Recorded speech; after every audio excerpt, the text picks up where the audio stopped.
یہ الہدا کیوں، قرآن کیوں دیا گیا؟ بس پڑھ لو، پڑھا لو، تلاوت کر لی، بس تقاضے پورے ہو گئے، ترجمہ پڑھ لیے تقاضے پورے ہو گئے، قرآن کے کورسز کر لیے تقاضے پورے ہو گئے، سند لے لی ہم نے قرآن کے کورس کی، تقاضے پورے ہو گئے، چھاپ دی ہم نے قرآن حکیم کو، تقاضے پورے ہو گئے، 8-10 سال ہم نے قرآن کا مطالعہ کر لیا، اس کے بعد فارغ؟ کیا رسول اللہ خالی قرآن پڑھانے کو آئے تھے؟ صرف تشریح بتانے کو آئے تھے بھئی یہ قرآن کی تشریح؟ وہ تو نافذ کرنے کے لیے آئے تھے اس کو۔ اور کیا کہہ رہے قرآن حکیم سورہ مائدہ میں؟ اللہ کے 3 فتاوا، اللہ کہہ رہے جو اللہ کے نازل کردہ کلام کے مطابق فیصلے نہیں کرتے وہی کافر ہے، وہی ظالم، وہی فاسق ہے۔ اس 5.5-6 فٹ کے وجود پر میرا اختیار، اللہ کا تقاضا میرے سامنے آ رہا ہے، میں عمل نہیں کر رہا، یہ فتوے میرے لیے، میرے گھر پر میرے اختیار ہے، گھر سے متعلق کچھ احکامات ہیں، میں عمل درآمد کر اور کرا سکتا ہوں، نہیں کرتا یہ میرے لیے۔ اور 22 کروڑ پر جن لوگوں کو حکمرانی ہے حاصل، ان کے پاس قوت نافذہ ہے، ان کے پاس اختیار ہے کہ وہ قصاص میں قاتل کو بھی قتل کریں، چور کی سزا، ڈاکو کی سزا نافذ کرے، زکات کی وصولی کا معاملہ، عشر کی وصولی کا معاملہ، اگر وہ نہیں کرتے تو یہ فتاوا ان کے لیے۔ پھر ہم نے کیا سمجھ رکھا ہے؟ قرآن بس چھپوا کر مسجدوں میں رکھوا دو ثواب کے لیے، بس کافی ہے، تقسیم کروا دو لوگوں کے اندر، کافی ہے کیا؟ قرآن کا ختم ہوا، مٹھائی تقسیم ہو گئی، بس چھٹی؟ نہیں، اللہ کہتے اس نے اپنے رسول کو اس لیے بھیجا ہے۔ قرآن کیوں دیا؟ اور وہ دین الحق، دین حق، دین اسلام کاہے کو دیا؟ بس یہ کہ جمعے کی 2 رکعت پڑھ لی ہمارا دین مکمل ہو گیا، 5 وقت نماز ادا کرنے کے بعد ہمارا دین مکمل ہو گیا؟ ہماری مارکیٹ میں دین نظر آ رہا ہے؟ ہماری معیشت میں دین نظر آ رہا ہے؟ ہماری سیاست میں دین نظر آ رہا ہے؟ ہماری عدالتوں میں دین نظر آ رہا ہے؟ ہماری پارلیمنٹ میں دین نظر آ رہا ہے؟ الا ماشاء اللہ، عظیم جگہ، اکثر مرتبہ کہیں نہیں۔ تو کیا دین پڑھنے پڑھانے کے لیے فقط دے دیا اللہ نے، کتابوں میں چھاپنے کے لیے دے دیا بس؟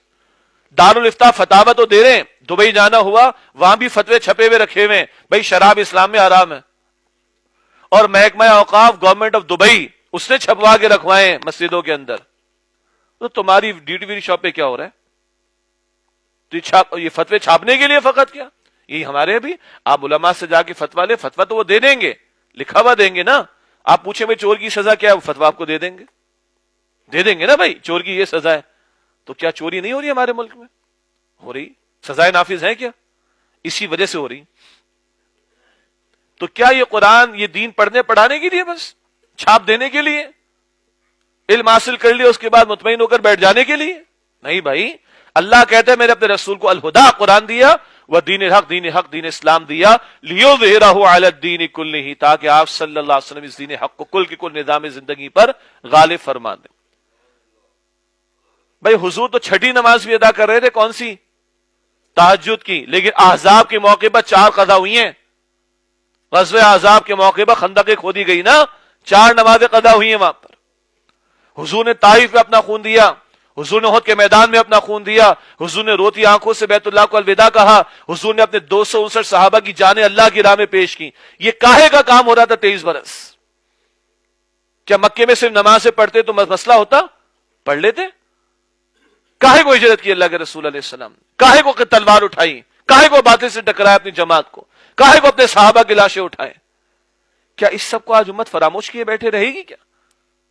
یہ مشن تھا رسالت مآب علیہ السلام کا، میری زندگی کا مقصد تیرے دی کی سرفرازی، میں اسی لیے مسلمان، میں اسی لیے نمازی۔ یہ مشن ہے امام الانبیاء کا صلی اللہ علیہ وسلم۔ اب شروع میں کیا بات آئی تھی؟ کیوں وہ باتیں کہتے ہو جو تم کرتے نہیں ہو؟ اللہ کو ناراض کر دینے والی یہ بات کہ تم وہ کہو جو تم کرتے نہیں ہو، دعوی محمد رسول اللہ کو ماننے کا صلی اللہ علیہ وسلم۔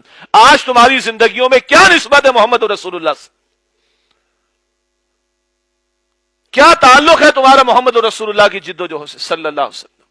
ہمارے استاد محترم، ان کی باتیں بعض لوگوں کو تلخ لگتی تھی، لیکن سچی ہوتی تھی نا۔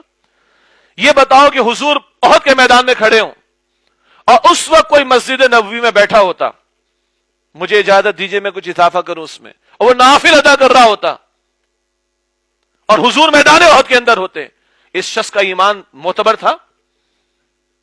وہ تلاوت قرآن میں مشغول رہتا۔ بھئی تلاوت بڑا پیارا عمل ہے، اس میں کوئی شک نہیں، نوافل بڑے پیارے عمل ہے، کوئی شک نہیں، مگر یہ بتاؤ وہ مسجد نبوی میں بیٹھا اعتکاف میں ہوتا اگر میں کہوں، اور حضور میدان احد میں ہوتے، اس کا ایمان معتبر تھا؟ تو آج تو اللہ کا دین مغلوب ہے۔ اے خاص اے خاصان رسول وقت دعا ہے، امت پہ تیری آ کے آج اب وقت پڑا ہے، وہ دین جو بڑی شان سے نکلا تھا وطن سے، پردیس میں وہ آج غریب الغربا ہے۔ یہ گلاس میرے سامنے ہے، ہمارے گھر میں اگر یہ گلاس ٹوٹے ہمیں غصہ آتا ہے؟ ہاں، لیکن یہ 150 روپے کا ہوگا۔ ہاں، اسمارٹ فون کی اسکرین میرا بیٹا توڑ دے مجھے غصہ زیادہ آتا ہے، اور اگر آئی فون کی توڑ دے تو پتا ہے نا آئی فون کتنے کے آتے ہیں؟ آئی فون 10 تو شاید لاکھ سوا لاکھ کے آس پاس کہیں ہوگا، ایس پتہ نہیں کون سا، جو بھی ہے مجھے زیادہ نہیں پتا۔ آتا ہے غصہ؟ اللہ کی شریعت پامال ہے، ہمیں غصہ آ رہا ہے؟ اللہ کے احکامات ٹوٹ رہے ہیں، ہمیں غصہ آ رہا ہے؟ میں آرام سے پیٹ بھر کے کھاتا ہوں اور آرام سے سو بھی جاتا ہوں، کھائیے پیجیے سوئیے، کوئی مسئلہ نہیں، مگر مجھے غصہ گلاس کے ٹوٹنے پر آ رہا ہے، اسمارٹ فون کے ٹوٹنے پر آ رہا ہے۔ اللہ اور اللہ کے رسول سے جنگ جاری، سود کے نظام کے تحت۔